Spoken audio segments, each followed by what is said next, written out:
On va voir aujourd'hui pourquoi la même posture de yoga peut avoir plusieurs looks entre guillemets différents et pourquoi on peut rechercher différentes sensations. Quand on prend par exemple ici la posture Janu Shirsasana, donc la posture de la tête au genou, dans un vinyasa standard, on va chercher à garder la jambe tendue, à prendre un point d'appui qui peut être le tibia, la cheville, l'avant du pied, l'arrière du pied, peu importe, et on va chercher à vraiment s'allonger au maximum et allonger la posture, sentir un étirement intense dans l'arrière de la jambe.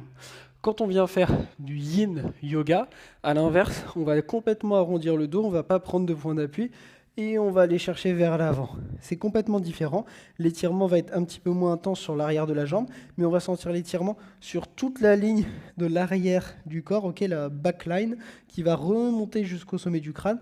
Donc ça va être très très bénéfique également pour le dos. Enfin, dans un yoga qu'on appelle yoga restauratif, où on reste 15-20 minutes dans la posture et on recherche avant tout simplement la détente, on peut utiliser des briques, on peut utiliser des coussins, on ne va pas chercher l'étirement, juste en fait un relâchement complet dans la posture. Et pour certaines personnes, ici, le relâchement peut être total, comme pour d'autres, ici, le relâchement peut être total. C'est pour ça que ce à quoi ressemble une posture, ça ne veut vraiment pas dire grand-chose, mais plutôt il faut se focus sur les sensations.